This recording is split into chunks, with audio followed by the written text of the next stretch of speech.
زندگی تصادف‌های زیاد دارد میگویند. گاهی انسان از آن میبولد که زاده فلان دیار است، ولی گاهی دیگر میشده است که اهل دیار از آن میبولند که فلان شخص زاده دیارشان است. در واقع کم هستند آنهایی که نامشان مایه افتخار است و حیات و روزگارشان شایسته آموختند. قهرمان نوبتی ما از قهرمان‌های دیگر فرق میکند، زیرا روزگارش و درس‌های زندگیش دیگر است.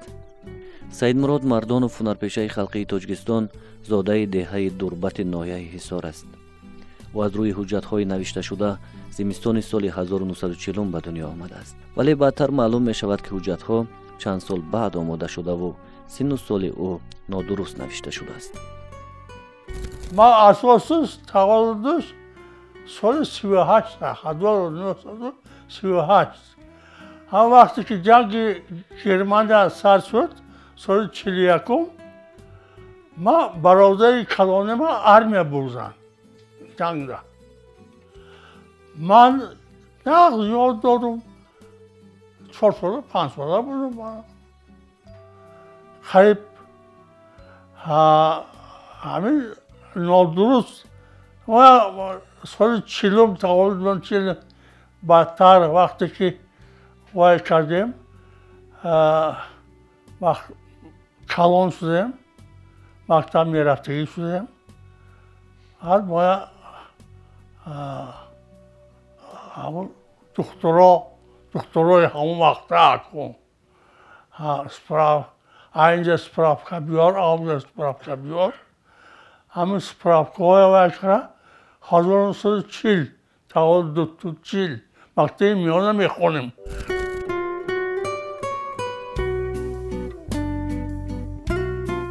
زمان نورسی سید مراد در دهه سپری می شود، با دو و تازه بچگی، دور از درد و غم زندگی.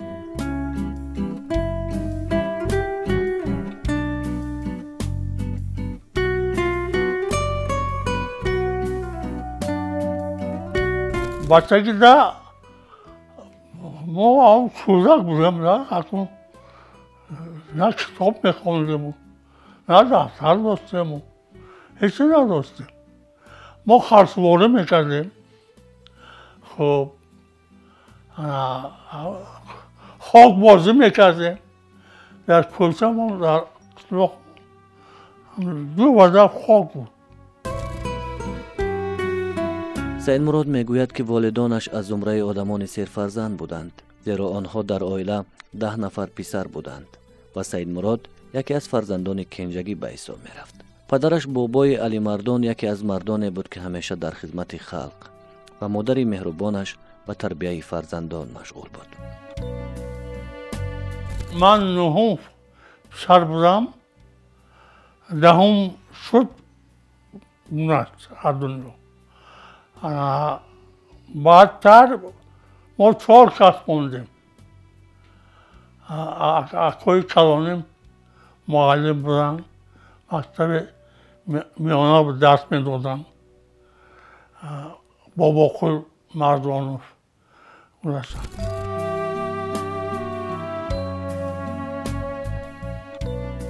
او در مکتب میانه دهه تحصیل میکند. آن زمان اکثر مکتب ها حالت خوب نداشتند.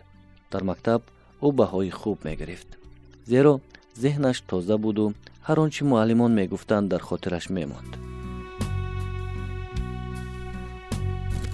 فقط 4 و 5 میگفتم چون که ماینه هم نفت کار میکرده. همین یکم چیز اگر گوید باید یکم وظیفه خانگی تید اگر چور نفت از یاد کرده از خود کرده رفته بلبل بر این گفته میدادم، معنی چون گفته میدادم.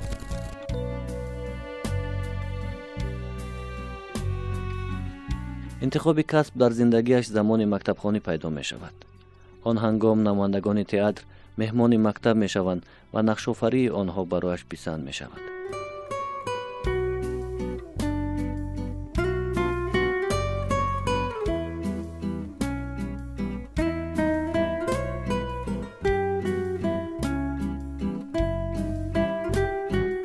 بیانه میخوندیم. همین مکتب بیانه به هر خیلی بازی ها بود.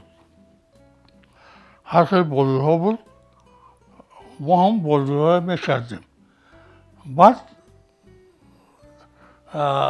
همین تئاتر لاوسی وقتا اکنون کار میکرده همین یک بیگاه همین وای رفت سپیکتاکل همین ارتسا سپیکتاکل بردن همین سالهای همین پنجم باشد در کار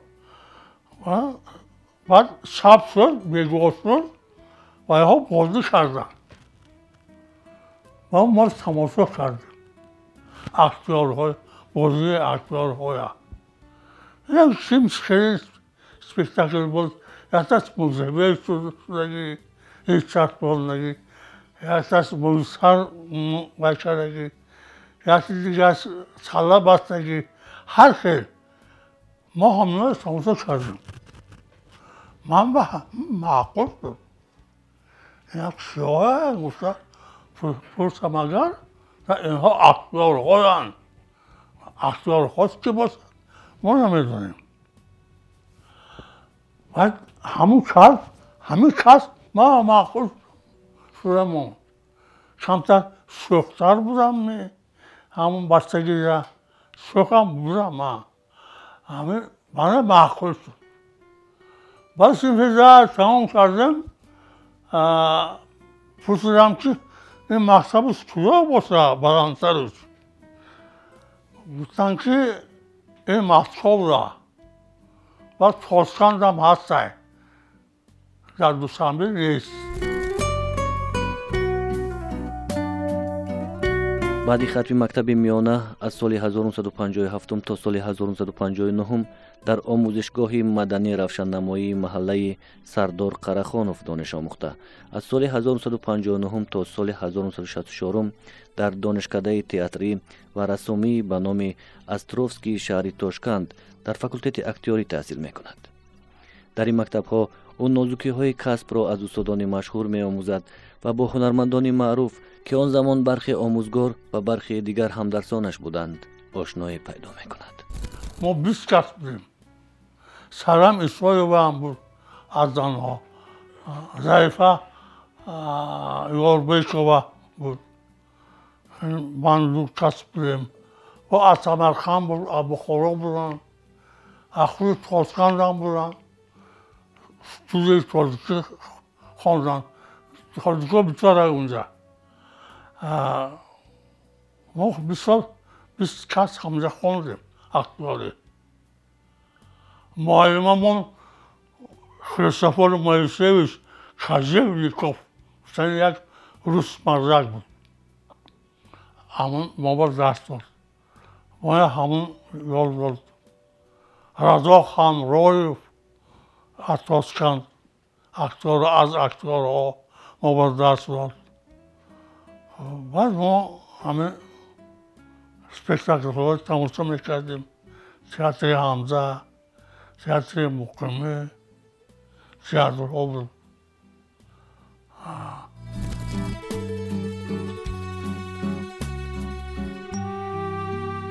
بعد ختم مکتب عالی در تئاتر موسیقوی مسکوی به نام پوشکین حاضر به نام کمال خوجندی شهر خوجند به حیث اکتیور فعالیت نمود. از سال 1966 در اساس فرمان وزارت مدنیت تاجیکستان به تئاتر دولتی اکادمی دراموی به نام ابوالقاسم لاهوتی به حیث اکتیور دراما کار کرده و بعدا در تئاتر نمونوی مینیاتورای آینه فعالیت کرده است. در تئاتر لاهوتی محمد جان قاسموف از خلق استر از تلویزیون بازی کرد سالها بود که از خلق استر بود توفا فضل بود از خلق استر اختیارها قیمتهای گرمی ذوق بگو ما آمدیم بعد من آمدم سیرم اسمای و آمد از خوزند در تئاتر لاوسی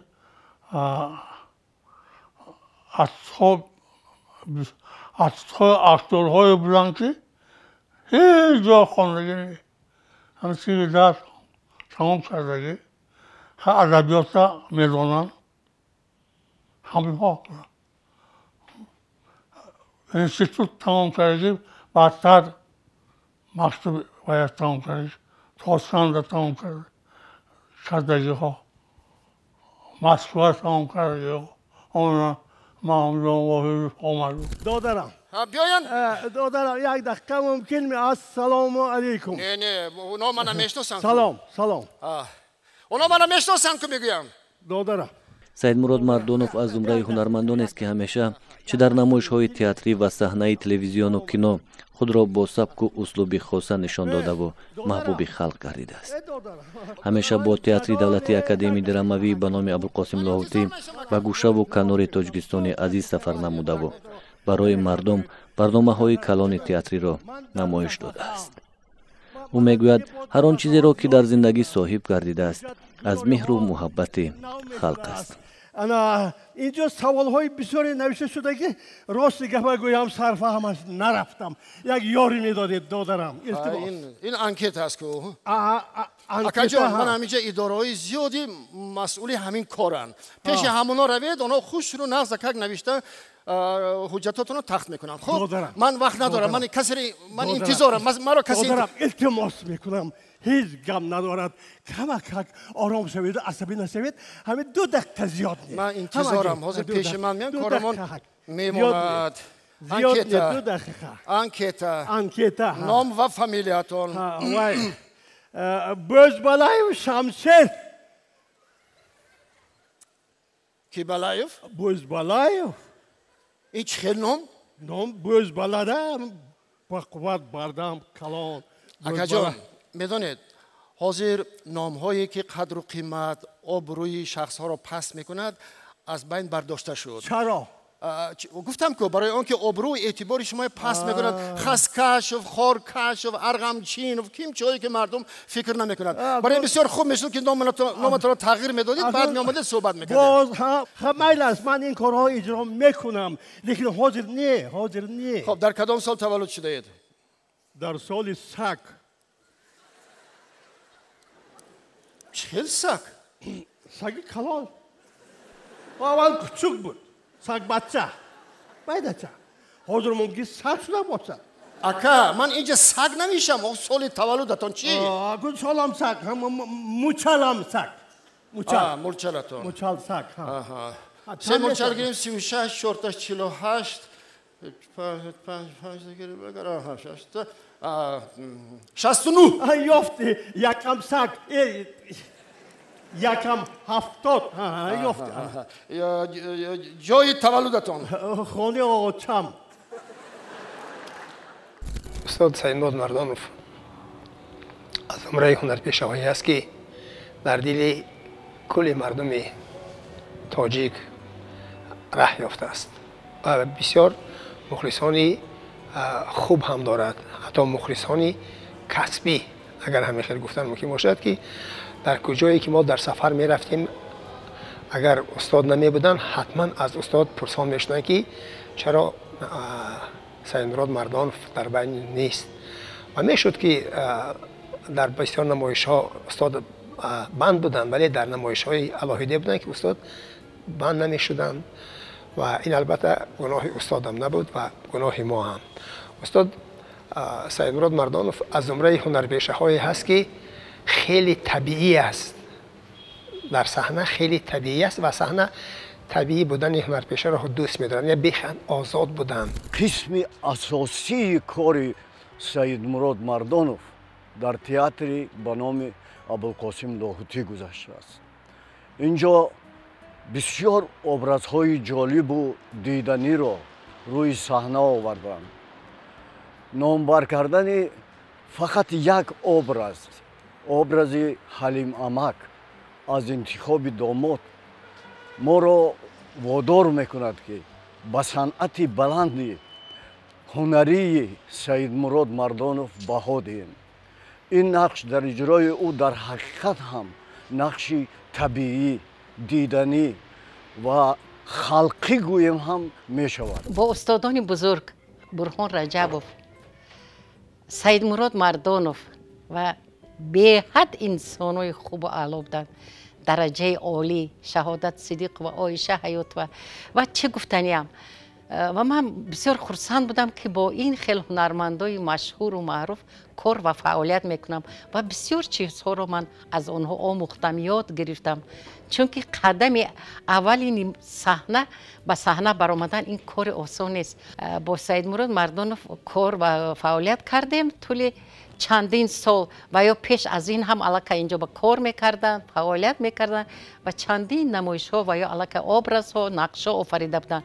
ва ба он кас муяссар шуд ки рафиқи директори Хишзавод ки Бурҳон Раҷабов ба уҳда доштанд, ин кас рафиқи наздиктарини ҳамин кас буданд ки дар образ ва ҳама вақт меомаданд меҳмонӣ ба хонаи ҳамин директори Хишзавод ва инҳо дутор менавохтанд, суруд мехонданд, базм мекарданд. як намоиши аҷоибу ғароиб буд ки пур зал пур аз тамошобин буд ва бисёр ҳам самимӣ буданд, самимӣ ҳастанд. Саидмурод Мардонов борин ҳунармандо нотакрора нестанд. аввали кори он дар як саҳнаи бачагона Ираҷ Паҳлавон ҳамроҳи устод будам. Он кас як бои ҳарисро иҷро мекарданду ман нақши зоғро. гарчанд мо вохӯрии вай надоштем, лекин аз ҳунари Саидмурод Мардонов хеле баҳра бардоштам ва бояд гӯям ки ҳаққи устодиро ҳам доранд он кас.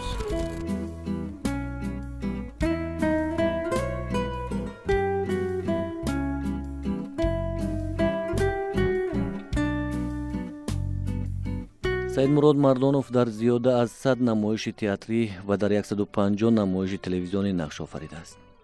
аз ҷумла нақшҳои Нуруллобой, дарди бадро давои бади Хуҷаниёзов, Саид, дуртар аз сарҳади Мирсаид Миршакар, Ҳалим Амак, интихоби домоди Ҳоҷи Содиқ, Муҳаммад, роҳзан ва кӯзагари меҳмонбахтӣ, Юсуфпиён, садо аз тобут, Урумбой, исьёни арӯсон, Абдураҳим, ҳасудхӯр ва дар филмҳои телевизионии Як тиру ду нишон, Зумрад, Шикори охирин, Санам, Номзад, Марги бегуноҳ ва дигар намоишномаҳо нақш офаридааст. озод буданд. Масалан дар як лаҳзаҳои бо устоди зиндаёд Убайдулло Раҷаб доштанд, саҳнаҳои хеле аҷоиби ҳаҷвӣ доштанд ки боз мехостед ки гӯш кунед ё шунавед. хеле тамошобин буданд ва хеле зебанда буданд ва хеле табиӣ мебаромаданд дар иҷрои ҳарду ин ҳунарпешаи беҳамто. устод Саидмурод Мардонов ҳамчун инсон, ҳамчун бародар ҳам хеле ғамхор аст, хеле бомулоҳиза аст ва хеле дурандеш аст ва ҳамеша пеш аз он ки ягон чиз мегӯянд хеле андеша мекарданд ва баъд сухан мегуфтанд. ва як чиз барои ман хеле аҷоиб аст ки вақте ки ман ба ҳамин театр омадам, дар рӯзҳои аввале ки ҳамчун як ҳунарпешаи ҷавон ба театр омадам, ман аз Саидмурод Мардонов як меҳрубониҳои бародаронаро ҳис кардам ки ва хеле як суҳбати хубе бо ман ҳам карданд ва ба ман гуфтанд ки агар ки кор кардан бошӣ, аз ҳама барвақт ба театр биё ва аз ҳама бевақт аз театр баро. ҳамин сухана ман аз устод Саидмурод Мардонов шунидам ки хеле барои ман аҷоиб буд. Убайдулло хати дар театри Ловти бисёр бозӣ кардем. Вай дигар рола бозӣ мекард, ман дигар рола. Лекин дар телевизорам ҳамин хел. Вай алвоза рол бозӣ ҷиқ медадам, ман алвоза. баъд ролҳои масҳакавӣ бисёртар мовин медоданд. мегӯфтанд ки ролҳои масҳакавӣ аз мо бисёр хушрӯ мебарояд. мо акторҳои масҳакавиам будем. ман ролҳои бисёре бозӣ кардам дар театри Ловти. спектаклҳо бозӣ кардем. спектаклҳои мо то 100 маротиба рафтагӣ. аз 100 маротиба ҳам зиёдтар رفتگی سپکتاکل هستler هم tiyatro لاوتی مو بوده کردی خلق نظمیدید مساکaya halkı çocuk masaka nazmiyden olma rolü şu Holla'nın kuşama burada agar bir Ramazan ona inat mı kapar, vaaz mı kapar o sol kız sol kazasıdır çıkma inkasıdır. خوشبختانه از آشنایی با استاد سیدمراد مردانوف این دوره مکتبخوانی ما است در دوره شورایی بود که بیشتر به تئاتر به تماشا می آمدیم و از همکاری وقتی دانشجو بودیم به تئاتر آینه می آمدیم با استاد صحبت می کردیم دیدار می دیدیم و هر یک لحظه روبرو شیشتن با استاد سیدمراد مردانوف چون ما دانشجو بودیم این الهامی آینده همون هنری است که ما از این استادا گرفته ایم یک سخنهای بزرگوار هست که هنر هست یعنی کسبی وقتی اون رو می آموزی از استادا هنر هست طبیعی و استاد سیدمراد مردانوف یک هنرمندی هستند که طبیعتاً یعنی هنرمندی در حق حجم کمدیا کینو و در صنعت ملت تاجیک همه میدونیم که خاصه سیدمراد مردانوف نقشی بزرگی گذاشته‌اند. سیدمراد مردانوف یکی از هنرمندان دوست داشته تماشابینان تلویزیون می باشد. زیرا بهترین نقش‌هایی که خصوصیت مسکوی داشتند از جانب این هنرمند با مهارت بلند اجرا می‌گردیدند. ما بهترین نقش‌های او را در اسپکتاکل‌های زن آهنین، صدا استابود و دیگر برنامه‌های حجوی در یاد داریم. خوشخوربیک لب تقصیر اسمی شریفشان اسمی شریفی کی؟ عروس اسمی شریفشان و سلامت خان سلامت خان نه ملامت علامت بسیار خوب بسیار خوب بسیار نامی خوشروی نامی والدینشان چیه؟ نامی والدینشان این چی؟ نامی پدر و مادر نامی پدرشان توجیکی گپ زنیده همون والدین ده والدار گفتم نه والدین والدین پدر و مادرشان اولیم بوی اولیم بیک اولیم جان یا بسم الله الرحمن الرحیم اعوذ بالله من الشیطان الرجیم بسم الله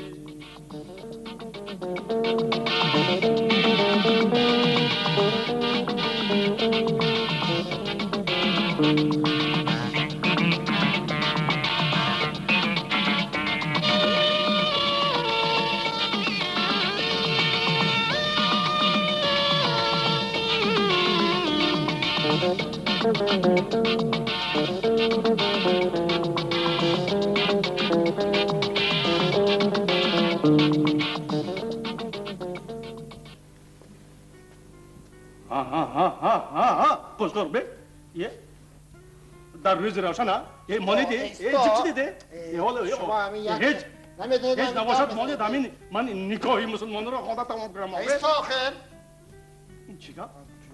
این چی بابا؟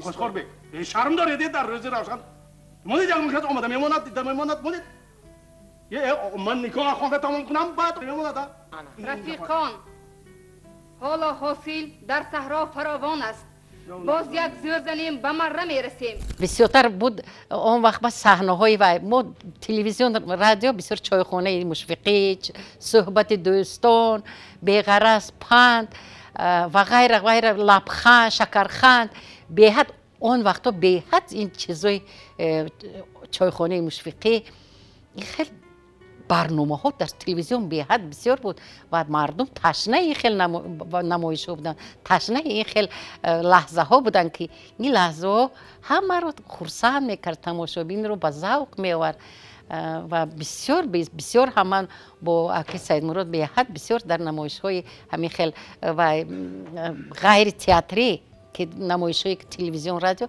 به حد من بسیار نقش آفریدگیم استاد سیدمراد مردانوف اکتیوری در حقیقت هم خلقی حجونگاری برجسته و هنرپیشه به تمام مردم تاجیکستان معرفی گشته می باشد. او را در همه کنج و کنار تاجیکستان چون اکتیور خوش سلیقه، اکتیور مسحکوی خوب می شناسند و حرمت و عزتش می کنند. سیدمراد مردانوف میگوید که همیشه برای آماده شدن به این و یا آن نقش آمادگی میگرفت و چند روز خود را در حالت قهرمانش تصور مینمود. پهلوهای نازک حیات قهرمانش را می آموخت و کوشش میکرد تا بینندگان آن را صمیمی قبول نمایند. پهلوهای دیگری که هنرهای استاد که همچون هنرپیشه مسحکه شهرت یار شده بودند و همچون هنرپیشه مسحکه میشناختند استاد سیدمراد مردانوف، این البته پنهان نیست و این به همه معلوم است و همین روز هم در پیدا شدن استاد در یگان معرکه، در یگان محفل، همه با یک آواز سیدمراد مردانوف میگویند و در گوش یکدیگر پیچید چیزی خوبی میگویند. البته یعنی که از استاد یادرس میشوند، از نقش های اجرا کردگی چنین هنرپیشه مشهور، چنین هنرپیشه که بدیل مردم راه یافته است که این البته از این خوشبختی زیادی برای هنرپیشه شدن نمیتواند وقتی که شما را میشناسند، دوست میدارند و احترام میکنند. اصلا بسیار هنرمندان میشوند در دنیا که بعضیشون یک چی میگن یک خاصه یک مهر و محبت صمیمی خود را دارند.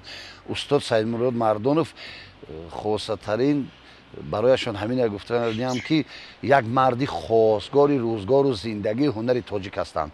اونا با اونا فرق نداشت با کی وا میخوردن. همین برای همه نفرایی که ما رو تماشا میکنن بدونن که هر بار که سیدمراد مردانوف میدیده دائم چهرهشون خندان و با همه یک دل و یک تن و یک جان بودن. شایسته این هنرمند از جانب حکومت جمهوری تاجیکستان با اردن نشان فخری، عنوانهای علاشی کارکن مدنیت SSR، ارتیست خدمت نشان داده تاجیکستان، هنرپیشه خلقی تاجیکستان قدردانی شدند.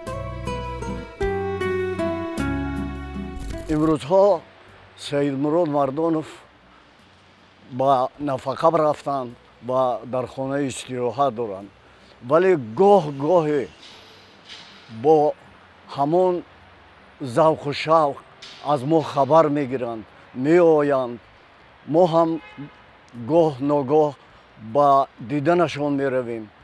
من با آن که سلامتی بردوام و روزگاری خیلی خوبی را تمنا دارم. امروز سیدمراد مردانوف دوران کهنسالی میراند. شکرگزار از تقدیر و زندگی است که توانسته برای تربیت جامعه کاری کند و امروز از او همچون یک هنرمند یاد میکنند.